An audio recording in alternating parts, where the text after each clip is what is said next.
Expiry होने से 3 दिन के भीतर करें इकामा रिन्यूअल, नहीं तो लगेगा 1000 रियाल तक का जुर्माना। नमस्कार, मैं हूं प्रिया और आप देख रहे हैं डेली सऊदी न्यूज। अगर आपके सऊदी अरब इकामा की वैलिडिटी एक्सपायर हो चुकी है या फिर कफील छुट्टी नहीं लगा रही है तो सीधे दिख रहे नंबर पर व्हाट्सएप कांटेक्ट करें। महज 3 से 4 दिनों के अंदर अंदर एम्बेसी के जरिए खरूज लगाकर श्योर गारंटी के साथ आपको आपके वतन पहुंचाया जाएगा। भारतीय, पाकिस्तानी, किसी भी मुल्क के प्रवासी हों, उन्हें बहुत कम खर्च और आसान प्रोसेस से उनके वतन वापस पहुंचा दिया जाएगा। सऊदी अरब में अब इकामा का डिजिटल सेवा शुरू हो गया है, जिसकी वजह से अब सभी कामगारों को अब बड़ी आसानी से इकामा मिल जाएगा और इकामा रिन्यू भी आसानी से हो जाएगा। सऊदी में अब डिजिटल इकामा की सेवा शुरू है, जिसके कारण सभी प्रवासियों को अब आसानी होने वाली है। Saudi general directorate of passport यानी कि जवाजात ने घोषणा की है कि प्रवासी कामगारों और उनके आश्रितों यानी कि डिपेंडेंट्स समेत सभी विदेशी कामगारों के लिए इकामा में सकारात्मक बदलाव लॉन्च किया गया है। आपको बता दें कि कामगारों को इस बात को ध्यान रखना होगा कि अगर उनका इकामा एक्सपायर हो रहा है तो 3 दिन के भीतर ही उसे रिन्यूअल करवा ले।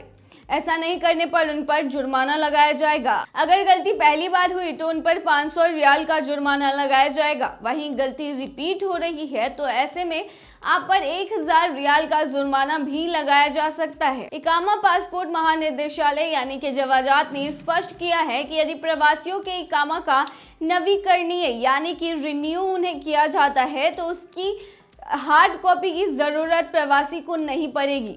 जवाजात ने कहा है कि प्रवासी या उनके आश्रित और विदेशी कर्मचारी अपने इकामा को रिन्यू करने के बजाय अपने स्मार्टफोन पर अपने डिजिटल इकामा का प्रयोग करने में सक्षम होंगे। यदि वे अपने इकामा को रिन्यू करते हैं तो उसका प्रिंट उन्हें लेने की कोई आवश्यकता नहीं है, उसकी हार्ड कॉपी लेने की आवश्यकता नहीं है। इसके बदले जवाजात कार्यालय उन्हें जाने की आवश्यकता नहीं होगी, वो अपने फ़ोन से ही इसका इस्तेमाल कर पाएंगे। वहीं मुकीम आईडी यानी कि निवासी पहचान की वैलिडिटी इसके जारी होने की 5 तारीख से 5 वर्ष तक रहता है और इसका नवीकरणीय हर साल नियोक्ता के एशर प्लेटफॉर्म के माध्यम से इलेक्ट्रॉनिक रूप से किया जाना चाहिए। एक्सपायरी डेट के 3 दिन बाद प्रवासियों के इकामा का नवीकरणीय नहीं होने की स्थिति में जुर्माना लगाया जाएगा। वही जुर्माना 500 रियाल से लेकर 1000 रियाल तक हो सकता है। इससे पहले जवाजात ने वर्क परमिट से जुड़े इकामा को जारी करने और नियोक्ता द्वारा कम से कम हर 3 महीने में इसे रिन्यू करने की अनुमति दी थी। यह नवीनीकरण प्रक्रिया को पूरा करने के लिए आवश्यक शुल्क का भुगतान करने के बाद प्रवासियों के आश्रितों यानी उनके डिपेंडेंट्स पर भी लागू होता है। घरेलू कामगारों और इस तरह के अन्य लोगों को इस प्रक्रिया से बाहर रखा गया है। जवाजात ने वर्क परमिट, रेसिडेंसी परमिट, कर्मचारी की लेवी, आश्रित की फीस और इकामा जारी करने के लिए अन्य शुल्क के लिए शुल्क के विभाजित भुगतान की अनुमति दी है।